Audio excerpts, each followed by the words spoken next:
everybody, this is Dan Miller for Bluegrass Unlimited magazine, and last week we started kind of expanding our chord vocabulary in the realm of bluegrass, stepping into a little bit of like jazz rhythm, swing rhythm type stuff with Sweet Georgia Brown. And with that we had two shapes for our dominant 7 chord. One looks like this, which you might be familiar with, like a C7. We played it up here in D. The other was here with the D7. We did an A7, same shape, and then we did a D minor 7, which was this shape here. So we had a couple new shapes that you might have not been familiar with before. I hope you enjoyed trying to play that rhythm through with Sweet Georgia Brown. Fun thing to do is just go to YouTube and find somebody playing the tune in whatever key and try to play along with them. Today what I'd like to address, in order to show you a few more chord shapes, and also a little bit, just kind of think a little bit about how you might use that circle of fifths progression to expand a typical maybe 1-4-5 song, and how you might think about adding those other chords in there to a typical 1-4-5 song. We'll take a look at Kenny Baker's Festival Waltz. The story I was told that was Kenny was with Missouri fiddle player Lyman Enlow, and he had written the song and looking for a name of it, and he was at a festival, and Lyman said, well, you're at a festival, why not name it Festival Waltz? So I don't know if that's a true story, but that's the one I heard. So it's a great Kenny Baker tune, and a lot of times these this kind of rhythm we're working with, this kind of, will work really cool with waltzes. All right, you can do it with a number of waltzes. A lot of people do this kind of rhythm in more extensive chords, like Westphalia waltz or different waltzes that are popular amongst fiddlers and bluegrass groups. Festival Waltz is what we'll look at today. It's in the key of A, and typically if you wanted to play your open chords, it's pretty much a 1-4-5 song in the key of A. The A part is really just A and E, which is a 1-5, and the B part has a 4 and then a 4 minor. And then sometimes people will throw some sevenths and maybe some augmented chord real quick in there, even when they're playing these open chords. And so I'm going to not only show you how you might play this as a using your chord extensions and your different chord shapes and your kind of vamping backup, but say why those chord choices might work. Okay. We talked a little bit about the theory of the circle of fifths chords last time, and really you can fit that in as a chord substitution thing in a lot of different places. If the song stays on the 1 chord for a long time, like this one does, I think it stays on the 1 chord for like 5 or 6 measures right off the bat, and then it goes to the 5 chord. You can move to the 5 chord either using your circle of fifths progression or a little bit of a modified circle of fifths, which is, in jazz they call it a turnaround, and it's a little bit modified because instead of going 1-6-2-5, it goes 1 sharp diminished and then 2-5. And so in the key of A, I'm going to start out with a new shape, a shape that may be new to most of you, which is an A6 chord. And again, I'll have a chord diagram, so I don't really have to detail my fingers. Look at the chord diagram that comes along with this video, and you can see where to put your fingers. But this is an A6 chord, and you could play A major, just a regular A major chord. If you listen to this chord, your typical A major, the A6, just a little bit more of a jazzy feel. Other chords you could substitute for your 1 chord. A6 is a great substitute for the 1 chord, okay? Other ones you could substitute for a 1 would be A major 7. Again, it has a little bit lighter, airier jazzy feel. You could also do an A 6-9. has a similar sound to a 6 chord, but it's adding a 9. But usually I'm going to opt for an A6 or a 6 chord as a substitution for the 1 chord, just the regular 1 chord, the major chord. So that's what we're going to do here. And so later we're going to use this turnaround to go to the 5 chord. So I'll just show you what it is because it's so common in this type of rhythm. It goes from the 6 to the, which is the A6, to the A sharp diminished. And again, look at the chord chart to see how I'm playing this. So it goes A6,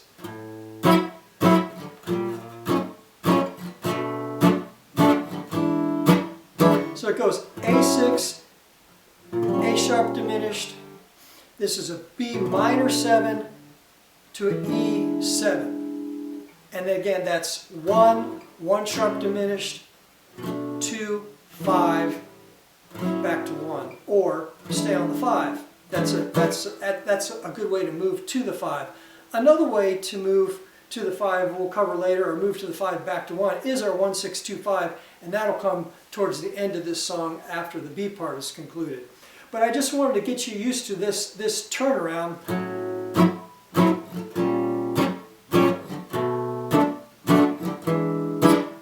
Okay, because we'll do that in the song. And this minor 7, remember last time we used this shape to play a minor 7. This time we're going to use this shape. And again, look at the chord chart. I'm playing the 7th fret, on the 6th string, 7th fret on the 4th string, 7th fret on the 3rd string. You could go and play, some people lay this finger down and play that same fret all the way across. I usually just opt for a 3-note chord there. You could do it either way. So again, look at the chart for that turnaround. Now typically when you're trying to put together one of these chord substitution progressions, you're going to do a number of things. You're going to follow a circle of fifths that takes you from 1 to 5 back to 1, and in this song it does it in a number of ways. One time using that walk up or that turnaround, another time just going back and forth from the 2 to the 5. Instead of staying on the 5, you can rock back and forth from the 2 to the 5 to the 2 to the 5. That's something this rhythm arrangement does. Another thing you can do is follow a bass line like the Western swing guys do. And next week we'll talk about a Western swing arrangement. But we're talking about, like, if I had a bass line, you know, I would go, I would throw chords in that fit that bass line. Now another way you can do it, which this arrangement does at the beginning, is it kind of follows a melodic line. All right, and I'll show you how it does that. But I will mention that this arrangement I got from a fiddle player in Missouri named Charlie Walden. He has this on his website. He's got a great website that talks a lot about Missouri style fiddling. And when the fiddle player in my band brought this song in, I looked online and I was trying to think of different ways to back him up, and I came across this arrangement, this rhythm arrangement that Charlie Walden put together, and it's similar to what a lot of folks play. I don't know if Charlie invented this or he got it from somebody else. Either way, I just want to give him credit that I got this arrangement from his website. But I'll talk about how whoever came up with this might have decided what chords to use. And the first part of it goes along with the melodic line. The melody of the song is,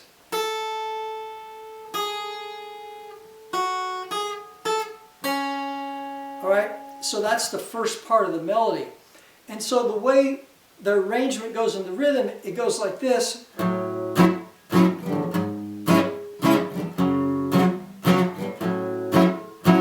Okay, and that follows the melodic line, because you can see the melody goes A, right, and then it's G sharp, and then it goes to F sharp,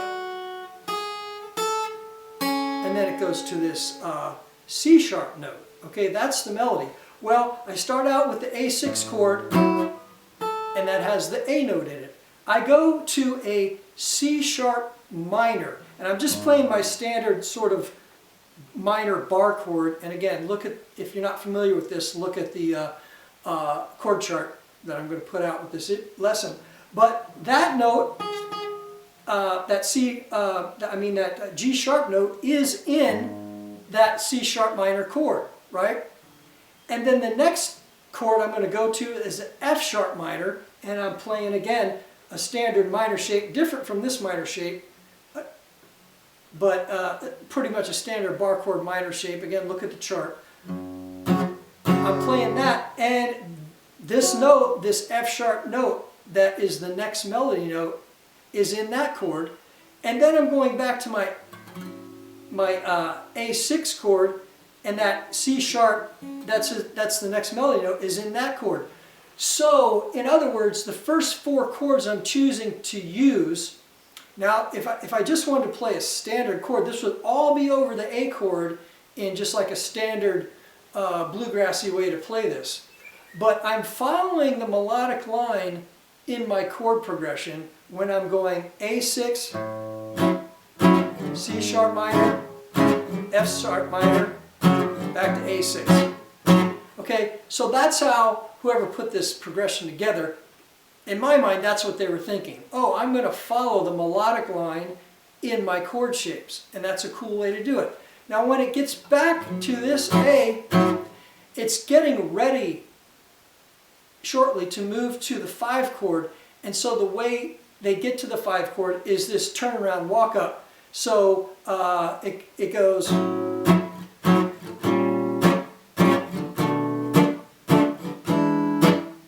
That's that A6, A sharp diminished, B minor 7 to E7, okay?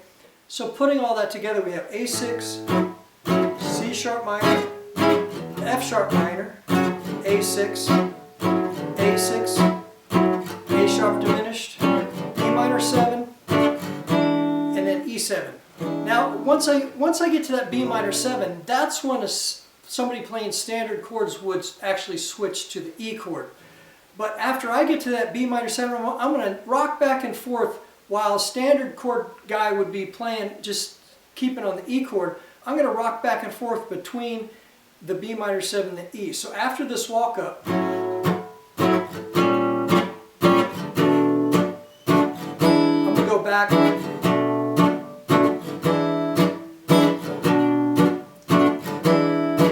Stay on the E7, go to E augmented. Back to A, okay? That E augmented is a cool chord. Again, you can see I'm playing it. The reason you do that is it's a real significant indicator that you're going to be moving. So again, after I do the walk up,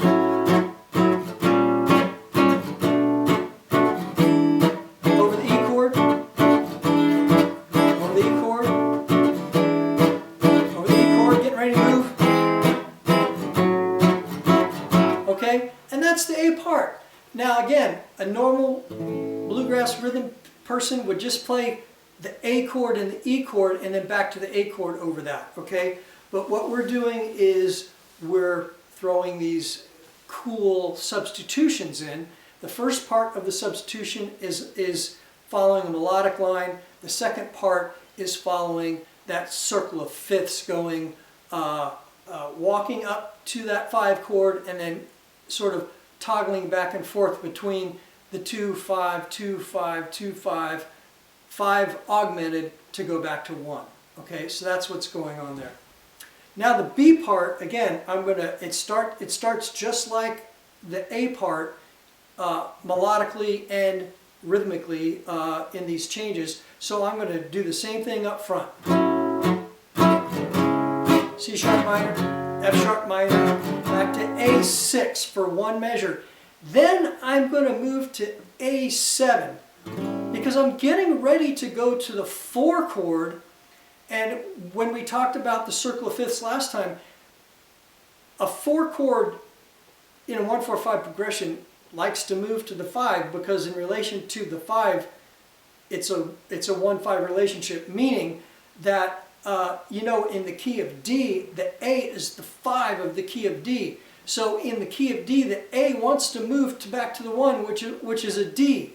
And so if I go from A6 and then go to A7, that's going to want to move to a D, and so I'm going to move to that D. So again, the B part like this. Go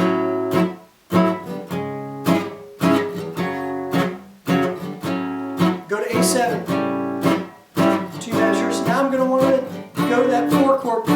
Okay, so usually you'd stay on the 4 chord for 3 measures. If you're just playing a bluegrassy, you would just stay on that D chord before moving to a D minor. But what I'm going to do while I'm on this D chord for 1 measure, I'm going to go to a B minor or a B minor 7. You could do a B minor 7 here, you could do that, or you could go to your standard like sort of B minor chord here. Either way, I kind of like to go to this standard B minor because it's sort of, I like that low sound. So I'm going to go.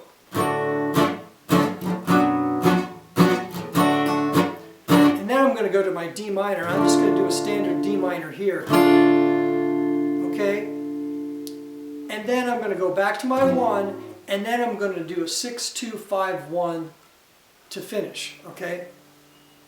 I will say also this. At the end of the A part, instead of going, let's start from the walk-up.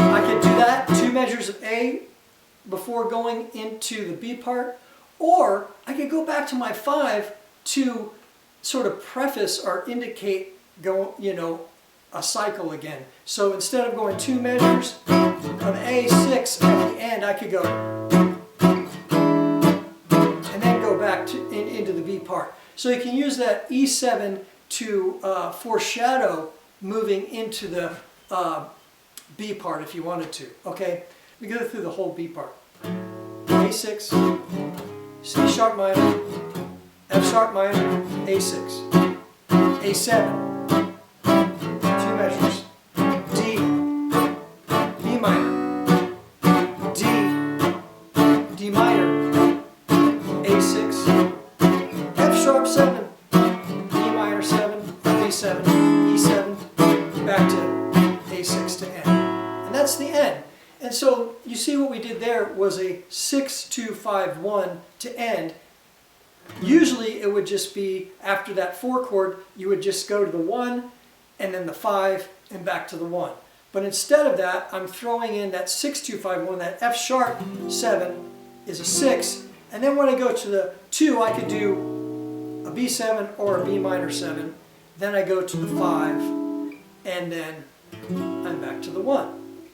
So look at the chart, practice those chords, get your fingers around those shapes, and if you know somebody that plays festival waltz, try to back them up using that. If you don't know anybody that plays it and you want to practice, just go to YouTube. Kenny Baker's on there playing it. He's the guy that wrote it. He's the guy that recorded it. So practice along with Kenny Baker and have fun working on these new chords with Festival Waltz. I hope you enjoyed that presentation of adding to your chord vocabulary. Next time we'll talk a little bit about Western swing style rhythm and how you can do that to like a tune like Sally Gooden or Leather Breeches or any of those standard sort of fiddle tunes.